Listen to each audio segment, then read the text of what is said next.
Hello my YouTube family, स्वागत है आपका फार्मर बुक्स पावर चैनल पर। उम्मीद है कि आपको मेरी ऑडियो बुक पसंद आ रही होगी। अगर आपने मेरे चैनल को सब्सक्राइब नहीं किया है तो प्लीज़ सब्सक्राइब कर दे, बेल आइकन को प्रेस कर दे और ऑल नोटिफिकेशन को सिलेक्ट कर दे ताकि हर आने वाली वीडियोस की अपडेट आपके पास तुरंत पहुँच सके। वीडियो को लाइक ज़रूर कर देना। आज हम बात करने वाले हैं अध्याय नंबर 3 सबक नंबर 2, पैसे की समझ क्यों सिखाई जानी चाहिए। 1990 में मेरे सबसे अच्छे दोस्त माइक ने अपने डैडी का लंबा चौड़ा कारोबार संभाल लिया है और उसे अपने डैडी से ज़्यादा कामयाबी मिल रही है। हम एक दूसरे से साल में 1-2 बार गोल्फ कोर्स पर मिलते हैं। वह और उसकी पत्नी इतने ज़्यादा अमीर है कि आप इसकी कल्पना भी नहीं कर सकते। अमीर डैडी का साम्राज्य बहुत सुरक्षित हाथों में है और अब माइक अपने बेटे को उसी तरह सिखा रहा है जिस तरह से उसके डैडी ने हमें सिखाया था। 1994 में मैं 47 साल की उम्र में रिटायर हो गया और मेरी पत्नी किम उस वक्त 37 साल की थी। रिटायरमेंट का यह मतलब नहीं है कि हम काम नहीं करते या आगे काम नहीं करेंगे। इसका मतलब यह है कि जब तक कोई चमत्कार न हो जाए तब तक हम काम करने या न करने के लिए आज़ाद हैं। इसका कारण यह है कि हमारी दौलत अपने आप बढ़ती रहती है, मुद्रास्फीति की दर से कहीं ज़्यादा तेज़ रफ्तार से। मुझे लगता है कि आज़ादी इसी को कहते हैं। हमारी दौलत इतनी ज़्यादा है कि यह अपने आप बढ़ सकती है। यह पेड़ लगाने की तरह है। आप सालों तक इसे पानी देते हैं और एक दिन इसे आपकी ज़रूरत नहीं रह जाती। इसकी जड़ें ज़मीन में काफ़ी गहराई तक पहुंच जाती है। इसके बाद पेड़ आपके सुख के लिए छाया और फल देता है। माइक ने साम्राज्य चलाने का विकल्प चुना और मैंने रिटायर होने का। जब भी मैं लोगों से बातें करता हूँ तो वे अक्सर मुझसे सलाह मांगते हैं कि उन्हें क्या करना चाहिए, शुरुआत कहाँ से और कैसे की जाए। आपकी नज़र में कौन सी पुस्तक अच्छी रहेगी? हम अपने बच्चों को यह सब कैसे सिखाएं? कामयाबी का रहस्य क्या है? मैं किस तरह करोड़ों रुपए कमा सकता हूँ? ऐसे वक्त में मुझे हमेशा एक लेख की याद आती है जो यहाँ दिया जा रहा है। सबसे अमीर बिजनेसमैन। 1923 में हमारे सबसे महान नेता और सबसे अमीर बिजनेसमैन शिकागो में एजवाटर बीच पर इकट्ठे हुए। ये लोग बहुत मशहूर थे। चार्ल्स श्वाब सबसे बड़ी स्टील कंपनी के मुखिया थे। सैमुअल इंसूल दुनिया की सबसे बड़ी यूटिलिटी के अध्यक्ष थे। हावर्ड हॉब्सन सबसे बड़ी गैस कंपनी के मुखिया थे। आइवर क्रूजर दुनिया की सबसे बड़ी कंपनियों में से एक इंटरनेशनल मैच कंपनी के अध्यक्ष थे। Leone Fraser bank of international settlements के अध्यक्ष थे। Richard Whitney New York stock exchange के मुखिया थे। आर्थर कॉटन और जेसी लिवरमोर सबसे बड़े 2 स्टॉक स्पेकुलेटर्स थे और अल्बर्ट फॉल प्रेसिडेंट हार्डिंग्स के कैबिनेट मंत्री थे। 25 साल बाद इनमें से 9 लोगों का अंत इस तरह हुआ। श्वाब 5 साल तक कर्ज में डूबे रहने के बाद गरीबी में मरे।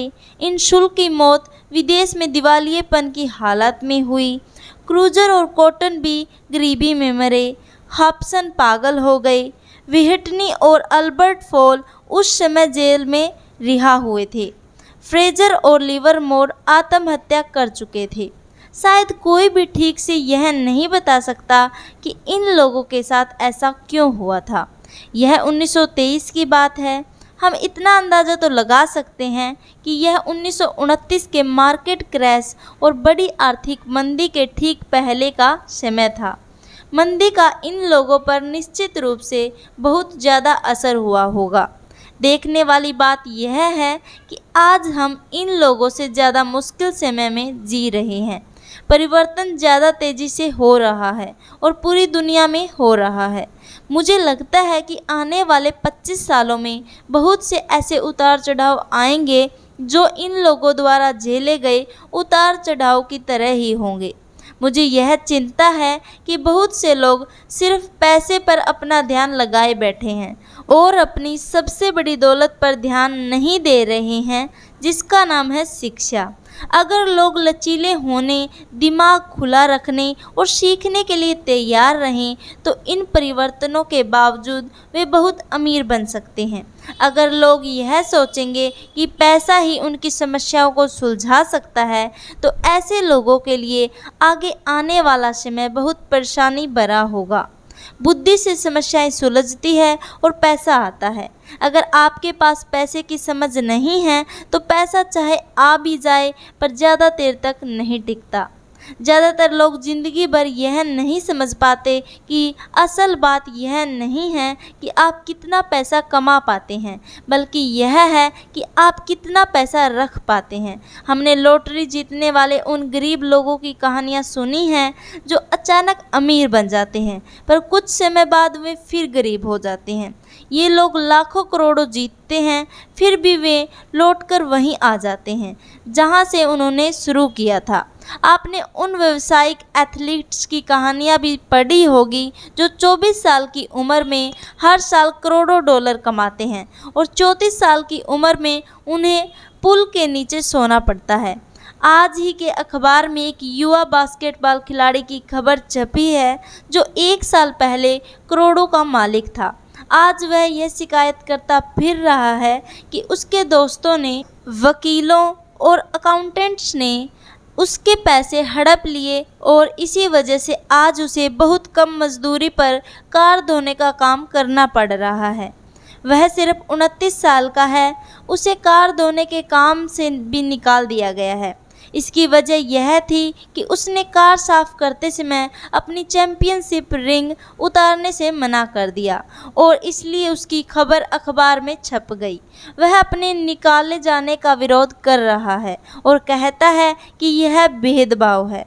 अंगूठी ही तो उसकी महान जिंदगी की इकलौती निशानी है। उसका कहना है कि अगर आप उसकी अंगूठी उतरवा लेंगे तो उसके पास जिंदा रहने का कोई सहारा नहीं बचेगा और वह मर जाएगा। 1997 में मैं ऐसे बहुत से लोगों को जानता हूँ जो नए नए करोड़पति बन रहे हैं। एक बार फिर यह 1920 के उछाल वाले दशक की याद दिला देता है। हालांकि मैं खुश हूँ कि इतने ज़्यादा लोग अमीर बनते जा रहे हैं, परंतु मैं उन्हें चेतावनी देना चाहता हूँ कि लंबे समय में यह महत्वपूर्ण नहीं है कि आपने कितना पैसा कमाया, बल्कि महत्वपूर्ण यह है कि आपने कितना पैसा रखा और आपने कितनी पीढ़ियों तक उस पैसे को सहेजा। तो जब लोग मुझसे पूछते हैं हम किस तरह शुरू करें या मुझे बताइए कि जल्दी से अमीर कैसा बना जा सकता है, तो वे मेरे जवाब से बहुत निराश होते हैं। मैं उनसे सिर्फ यही कहता हूँ जो मेरे अमीर डैडी ने मुझसे बचपन में कहा था, अगर तुम अमीर बनना चाहते हो तो तुम्हारे पास पैसे की समझ होनी चाहिए। जब भी मैं अमीर डैडी से मिलता था यह विचार मेरे दिमाग में हर बार ठोका जाता था। जैसा मैंने कहा, मेरे पढ़े लिखे डैडी हमेशा किताबें पढ़ने के फ़ायदे बताते रहते थे। दूसरी तरफ मेरे अमीर डैडी वित्तीय साक्षरता या पैसे की समझ विकसित करने पर जोर देते थे। अगर आप एम्पायर स्टेट बिल्डिंग बनाने जा रहे हैं तो सबसे पहले आपको एक गहरा गड्ढा खोदना पड़ेगा और एक मजबूत नींव डालनी होगी। अगर आप किसी उपनगर में एक घर बनाने जा रहे हैं तो आपके सिर्फ 6 इंच का कंक्रीट का स्लैब डालना होगा। ज़्यादातर लोग अमीर बनने के चक्कर में 6 इंच के स्लैब पर एम्पायर स्टेट बिल्डिंग खड़ी करना चाहते हैं। हमारा स्कूल सिस्टम उस ज़माने का है जब खेती किसानी की अर्थव्यवस्था का आधार थी। आज भी यह बिना नींव के घरों में भरोसा करता है। धूल का फर्श आज भी लोकप्रिय है, इसलिए स्कूल से निकलने वाले बच्चों की कोई आर्थिक नींव नहीं होती है। एक दिन जब उन्हें नींद नहीं आती और वे कर्ज में डूब जाते हैं तो वे अमेरिकी सपने को देखते हैं और यह फैसला करते हैं कि पैसे की जो समस्या उनके सामने खड़ी है उसे अमीर होकर ही सुलझाया जा सकता है। इमारत बनना शुरू हो जाती है, यह तेज़ी से ऊपर बढ़ती है और जल्द ही एम्पायर स्टेट बिल्डिंग की बजाय हमारे पास सब बिरिया का लीनिंग टावर होता है। हमारी रातों की नींद एक बार फिर उड़ जाती है।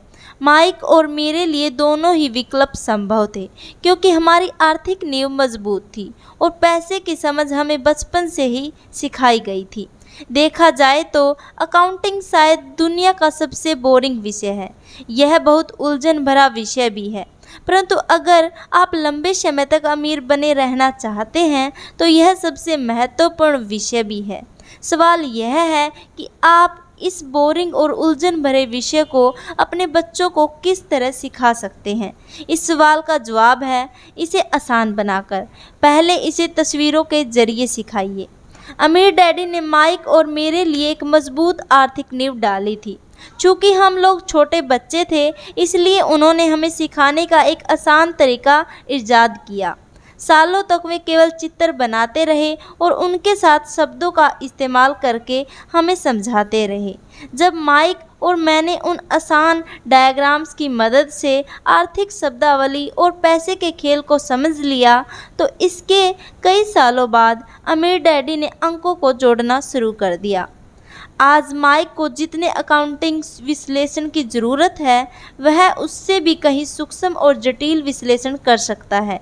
उसके पास 10 अरब डॉलर का साम्राज्य है। मैं इतना ज़्यादा जटिल विश्लेषण नहीं करता, क्योंकि मेरा साम्राज्य छोटा है।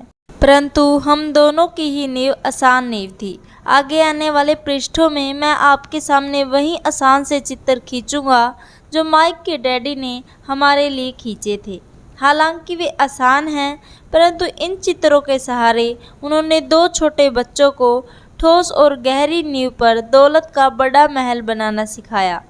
नियम 1, आपको संपत्ति और दायित्व का अंतर पता होना चाहिए और हमेशा संपत्ति ही खरीदनी चाहिए।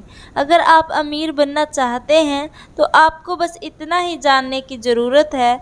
यह पहला नियम है, यही इकलौता नियम है। यह बहुत आसान लगता है, परंतु ज़्यादातर लोगों को यह नहीं पता होता कि यह नियम कितना महत्वपूर्ण है। ज़्यादातर लोग पैसे की समस्याओं में सिर्फ इसलिए उलझे रहते हैं क्योंकि उन्हें यह पता नहीं होता कि संपत्ति और दायित्व में क्या फ़र्क होता है। अमीर लोग संपत्ति इकट्ठी करते हैं, गरीब और मध्य वर्गीय लोग दायित्व इकट्ठे करते हैं। और मज़े की बात यह है कि उन लोगों को यह लगता है कि वे संपत्ति इकट्ठी कर रहे हैं। जब अमीर डैडी ने माइक और मुझे यह बताया तो हमने सोचा कि वे मजाक कर रहे हैं। हम 2 बच्चे अमीर बनने का रहस्य जानने के लिए इतने हैरान परेशान थे, जबकि उसका जवाब इतना आसान था। यह इतना ज़्यादा आसान था कि हमें इस बात पर सोचने के लिए बहुत देर तक ठहरना पड़ा। संपत्ति क्या होती है? माइक ने पूछा। अभी उस बारे में चिंता मत करो, अमीर डैडी ने कहा। अभी सिर्फ इस विचार को अपने दिमाग में घुस जाने दो। अगर तुम इसे आसानी से समझ सकते हो तो तुम्हारी ज़िंदगी एक योजना होगी और तुम्हें ज़िंदगी भर पैसे की कभी दिक्कत नहीं आएगी। यह आसान है, इसलिए इसे अनदेखा कर दिया जाता है। आपका मतलब है कि हमें बस इतना ही जानने की ज़रूरत है कि संपत्ति क्या है। यह जानने के बाद हम उसे हासिल कर लें और अमीर बन जाए, मैंने पूछा। अमीर डैडी ने हामी भरी। हाँ, यह इतना ही आसान है। अगर यह इतना आसान है तो फिर हर आदमी अमीर क्यों नहीं बन जाता, मैंने पूछा। अमीर डैडी मुस्कुराए। क्योंकि लोग संपत्ति और दायित्व में फ़र्क नहीं कर पाते। मुझे याद है मैंने पूछा था, वयस्क लोग इतने मूर्ख कैसे हो सकते हैं? अगर यह इतना आसान है और इतना महत्वपूर्ण है तो हर कोई इसे जानना या खोजना क्यों नहीं चाहता? संपत्ति और दायित्व क्या होते हैं, यह समझाने में अमीर डैडी को बस कुछ ही मिनट लगे। बड़े लोगों को यह नियम समझाने में मुझे बहुत कठिनाई होती है। क्यों? क्योंकि बड़े लोग ज़्यादा स्मार्ट होते हैं। मैंने अक्सर देखा है कि ज़्यादातर लोग आसान विचारों को नहीं समझ पाते। इसका कारण यह है कि उनकी शिक्षा अलग तरह से हुई है। उन्हें दूसरे प्रोफेशनल ने पढ़ाया है, जैसे bankers, accountants, real estate agents, financial planners इत्यादि। ज़्यादातर बड़े लोगों के सामने मुश्किल यह होती है कि उन्हें बहुत कुछ भूलना पड़ता है और एक बार फिर से बच्चा बनना पड़ता है। एक समझदार वयस्क को अक्सर ऐसा लगता है कि आसान परिभाषाओं पर ध्यान देना मूर्खता है। अमीर डैडी किस सिद्धांत में यकीन करते थे? Keep it smile stupid. इसीलिए वे हम दो छोटे बच्चों के सबक को आसान बनाते थे और इस तरह उन्होंने हमारी पैसे की नींव को ज़्यादा मजबूत बना दिया। तो दिक्कत या उलझन किस बात से आती है, या इतनी आसान चीज़ किस तरह कठिन बन जाती है? कोई ऐसी संपत्ति क्यों खरीदता है जो असल में दायित्व होती है? इसका जवाब हमें अपनी बुनियादी शिक्षा में मिलता है। हम साक्षरता शब्द पर ध्यान देते हैं और पैसे की साक्षरता को अनदेखा कर देते हैं। कोई वस्तु संपत्ति है या दायित्व, यह कैसे पता चलेगा?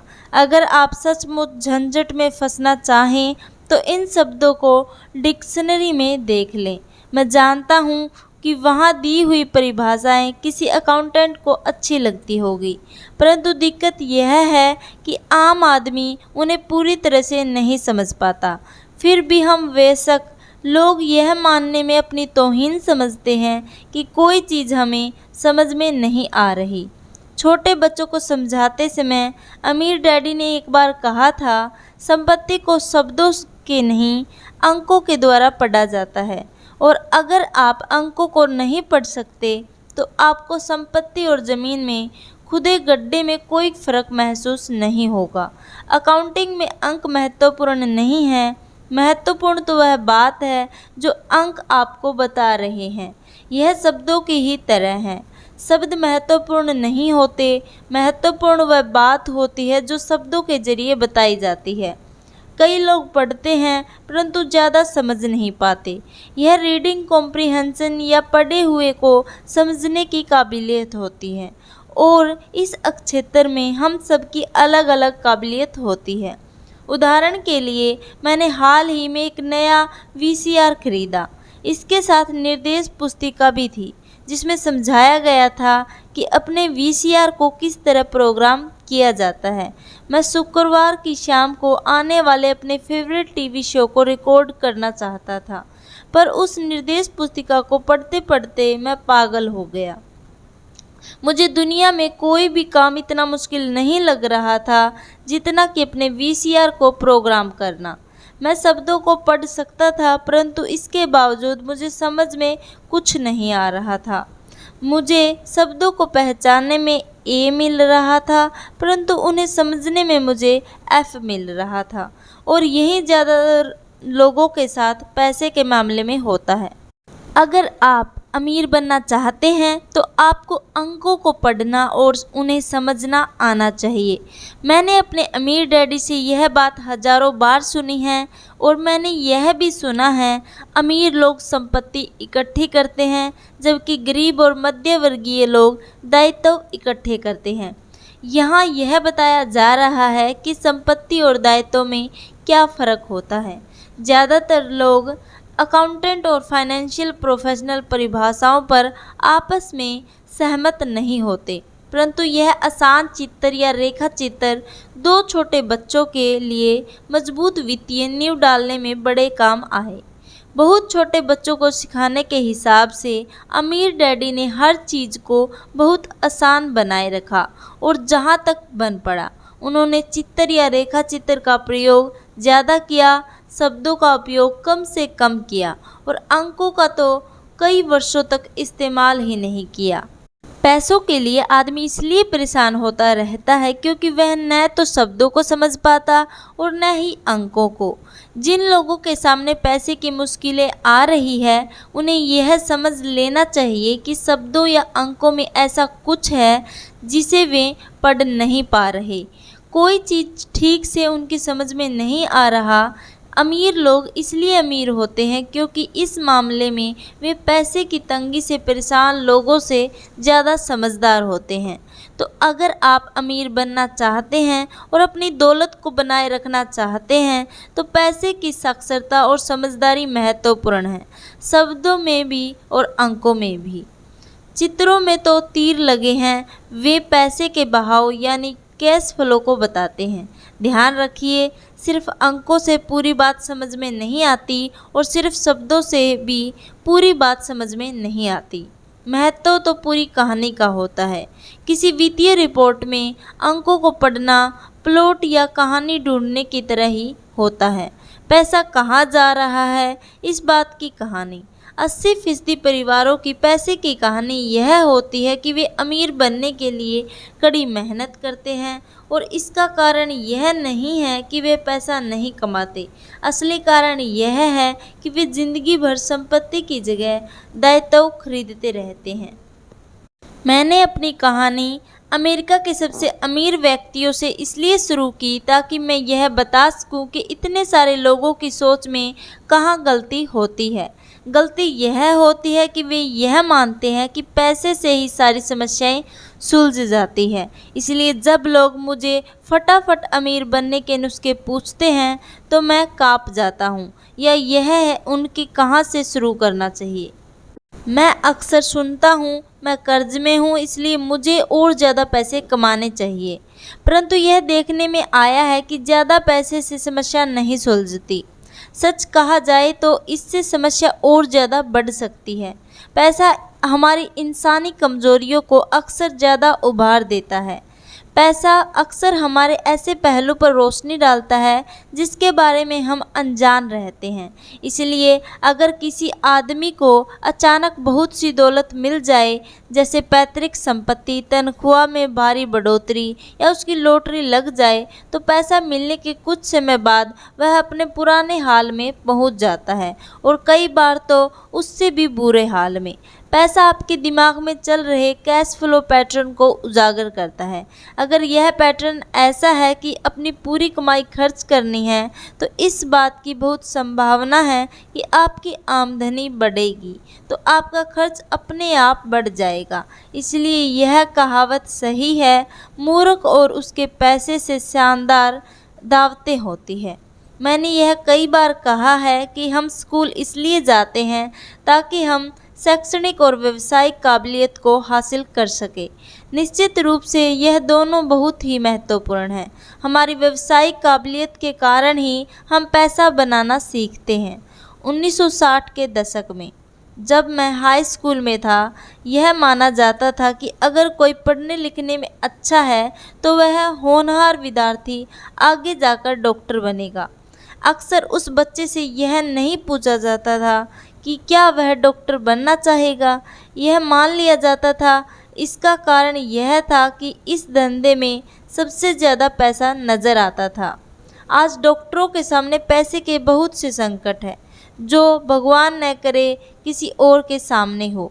बीमा कंपनियां इस व्यवसाय पर काबू किए हैं, सरकार भी दखल दे रही है और अदालतों में मुआवजे के केस दायर हो रहे हैं इत्यादि।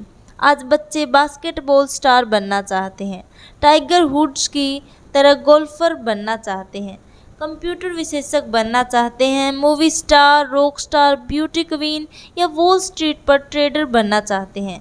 इसलिए क्योंकि अब दौलत, शोहरत और इज्जत इन्हीं जगहों पर है। इसी कारण स्कूलों में बच्चों को अच्छा पढ़ने के लिए प्रेरित करना मुश्किल हो गया है।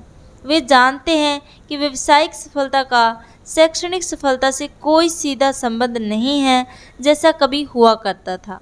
चूँकि विद्यार्थियों में स्कूल छोड़ते समय पैसे की कोई समझ नहीं होती, इसलिए करोड़ों पढ़े लिखे लोग अपने कारोबार में तो सफल हो जाते हैं, परंतु बाद में वे पैसे की तंगी से जूझते रहते हैं। वे और ज़्यादा मेहनत करते हैं परंतु अपनी समस्याओं से जीत नहीं पाते।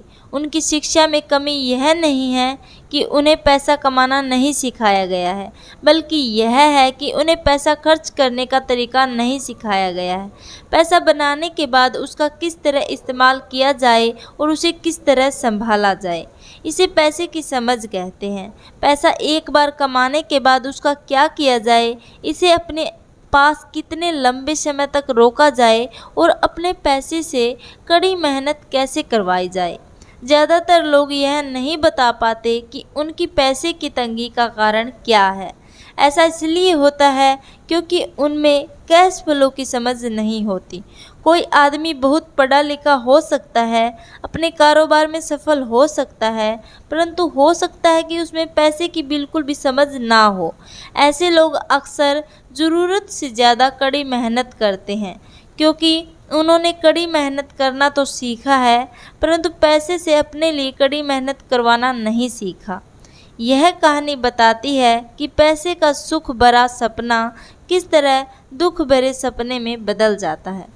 कड़ी मेहनत करने वाले लोगों की फिल्मी कहानी एक घिसे पिटे डर्रे पर चलती है।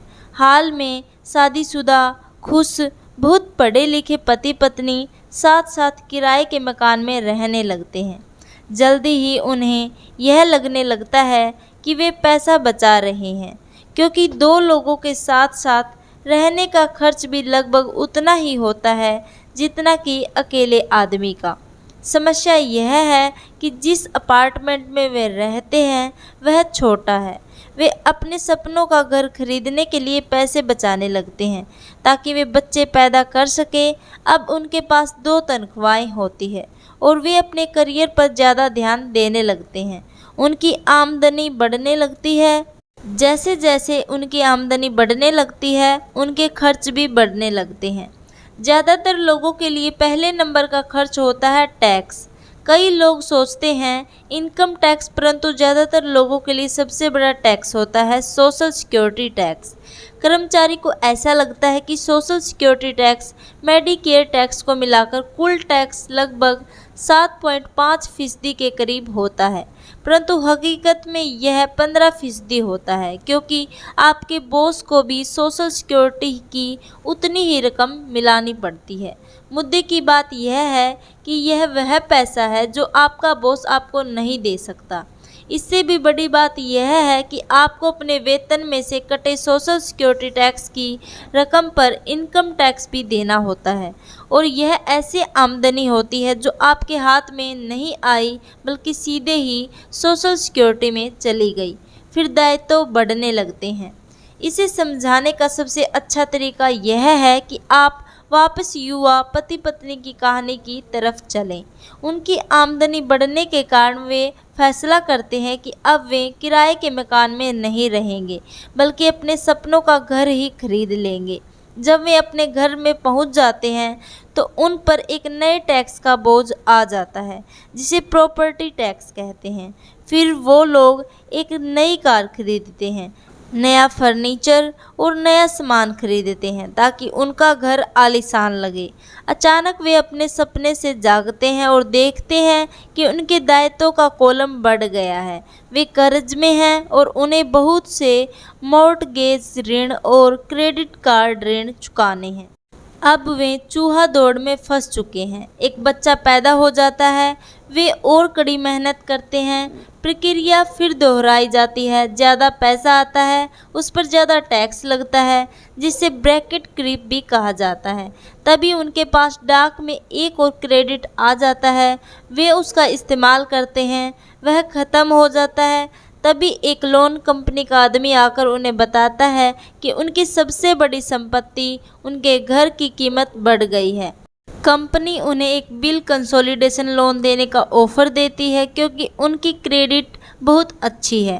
कंपनी उन्हें यह भी बताती है कि समझदारी इसी में होगी कि वे अपने ऊंची ब्याज दर पर लिए गए कंज्यूमर लोन को उनके क्रेडिट कार्ड से चुका दे, और इसके अलावा उनके घर पर लगने वाले ब्याज से उन्हें टैक्स में छूट भी मिलेगी। वे ऐसा ही करते हैं और ज़्यादा ब्याज दर वाले क्रेडिट कार्ड का भुगतान कर देते हैं। इसके बाद वे राहत की सांस लेते हैं। उन्होंने क्रेडिट कार्ड का हिसाब साफ कर लिया है। अब उन्होंने अपने उपभोक्ता ऋण को होम मॉर्टगेज में बदल दिया है। उनका भुगतान भी कम हो जाता है, क्योंकि उन्हें अपने कर्ज को 30 साल की किस्तों में चुकाना है। समस्या से निपटने का यही स्मार्ट तरीका है। उनके पड़ोसी आते हैं और उन्हें शॉपिंग पर चलने का न्योता देते हैं। मेमोरियल डे की सेल लगी हुई है, यही तो मौका है कुछ पैसे बचाने का। वे अपने आप से कहते हैं, मैं कुछ नहीं खरीदूंगा, मैं तो सिर्फ देखने जा रहा हूँ। परंतु अगर कोई चीज़ जम जाए तो उसे खरीदने की उम्मीद में वे अपने क्रेडिट कार्ड को ले जाना नहीं भूलते। मैं ऐसे युवा दंपति से हर समय टकराता हूँ। उनके नाम बदलते रहते हैं परंतु उनकी पैसे की तंगी एक सी रहती है। वे मेरी चर्चाओं में यह सुनने के लिए आते हैं कि मैं इस बारे में क्या कहता हूँ। वे मुझसे पूछते हैं, क्या आप हमें बता सकते हैं कि और ज़्यादा पैसा कैसे कमाया जा सकता है। उनकी खर्चीली आदतों ने उन्हें और ज़्यादा कमाने के लिए मजबूर कर दिया है। वे इतना भी नहीं जानते कि दरअसल समस्या पैसा कमाने की नहीं, पैसा सही तरह से खर्च करने की है और यही पैसे की तंगी का कारण है। यह समस्या इसलिए पैदा होती है क्योंकि उनमें पैसे की समझ नहीं होती। यह समस्या इसलिए और भी भयानक हो जाती है क्योंकि वे संपत्ति और दायित्व के फ़र्क को नहीं समझ पाते। मेरा मानना है कि ज़्यादा पैसे से शायद ही कभी किसी के पैसे की समस्या सुलझती है। समस्याएं समझदारी से सुलझती है। मेरा एक दोस्त बार बार कर्ज में फंसे लोगों को यही सलाह देता है। अगर आपको लगता है कि आपने अपने आप को किसी गड्ढे में फंसा लिया है तो गड्ढा खोदना बंद कर दो। मेरे डैडी बचपन में हमें बताया करते थे कि जापानी 3 ताकतों को मानते थे: तलवार की ताकत, रत्नों की ताकत और दर्पण की ताकत। तलवार हथियारों की ताकत का एक प्रतीक थी। अमेरिका ने हथियारों पर खरबों डॉलर खर्च कर दिए हैं और इसी कारण वह आज विश्व में सबसे ताकतवर देश है। रत्न पैसों की ताकत का प्रतीक है। इस कहावत में कुछ तो सच्चाई है। यह स्वर्णिम नियम याद रखो: जिसके पास स्वर्ण है वही नियम बनाता है। दर्पण आत्मज्ञान का प्रतीक है। जापानी दंत कथा के अनुसार यह आत्मज्ञान इन तीनों में सबसे कीमती वस्तु थी। गरीब और मध्यवर्गीय लोग अक्सर धन की ताकत से नियंत्रित होते हैं। वे सुबह सुबह उठकर कड़ी मेहनत करके यानी नौकरी करने चले जाते हैं और खुद से यह तक नहीं पूछते कि क्या ऐसा करना समझदारी है। पैसे की समझ न होने के कारण ज़्यादातर लोग पैसे की डरावनी ताकत को यह इजाज़त दे देते हैं कि वह उन्हें काबू में कर ले। पैसे की ताकत उनके विरोध में इस्तेमाल होती है। अगर वे दर्पण की ताकत का इस्तेमाल करते हैं तो वे खुद से यह सवाल पूछते हैं, क्या इसमें समझदारी है। बहुत बार अपनी अंदरूनी समझदारी पर भरोसा करने की बजाय लोग भीड़ के साथ साथ चलने लगते हैं। वे कोई काम इसलिए करते हैं क्योंकि सभी लोग ऐसा करते हैं। वे सवाल पूछने की बजाय नकल करने लगते हैं।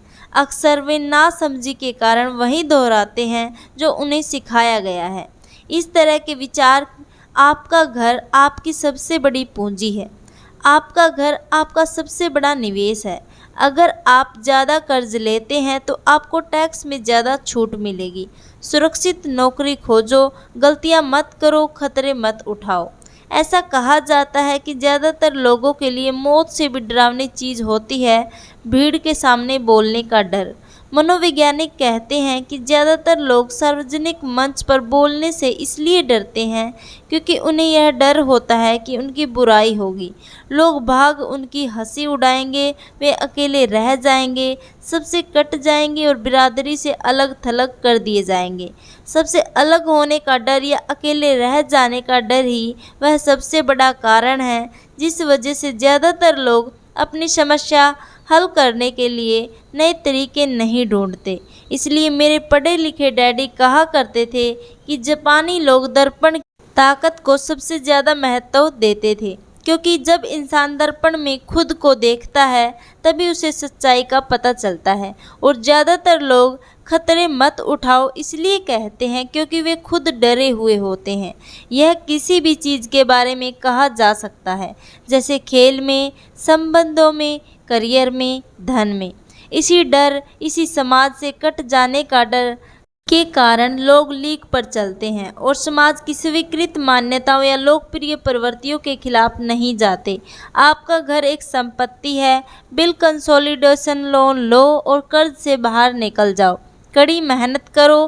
प्रमोशन का सवाल है, एक दिन मैं वाइस प्रेसिडेंट बन जाऊंगा। पैसे बचाओ, जब मेरी तनख्वाह बढ़ेगी तो मैं एक बड़ा घर खरीद लूँगा। म्यूचुअल फंड सुरक्षित है। भीड़ के साथ चलने और पड़ोसियों के ऐशो-आराम की नकल के कारण पैसे की बहुत सी समस्याएं पैदा होती है। कई बार हम सभी को दर्पण में देखने की ज़रूरत होती है और हमें अपने डर के बजाय अपनी अंदरूनी समझदारी से सोचना चाहिए। जब माइक और मैं 16 वर्ष के हुए तो हमें स्कूल में समस्याएं आने लगी थी। हम बुरे बच्चे नहीं थे, हम केवल अपने आप को भीड़ से अलग कर रहे थे। स्कूल के बाद और शनिवार रविवार को हम माइक के डैडी के लिए काम करते थे। माइक और मैं अक्सर घंटों तक उसके डैडी के साथ बैठे रहते थे। जब वे अपने बैंकर्स, वकीलों, अकाउंटेंट, ब्रोकर, निवेशकों, मैनेजर्स और कर्मचारियों के साथ चर्चा करते थे। माइक के डैडी ने 13 साल की उम्र में स्कूल छोड़ दिया था और अब वे पढ़े लिखे लोगों को रास्ता दिखा रहे थे, उन्हें आदेश और निर्देश दे रहे थे, उनके सवाल पूछ रहे थे। पढ़े लिखे लोग उनकी एक आवाज़ पर दौड़े चले आते थे और उनके गुस्से से डरते थे। यह आदमी कभी भीड़ के साथ नहीं चला। इस आदमी ने खुद के दम पर सोचा और फैसले किए। उन्हें इन शब्दों से चिढ़ होती थी, हमें इसे इस तरह से इसलिए करना पड़ेगा क्योंकि सभी लोग इसी तरह करते हैं। वे नहीं हो सकता से भी बहुत चिढ़ते थे।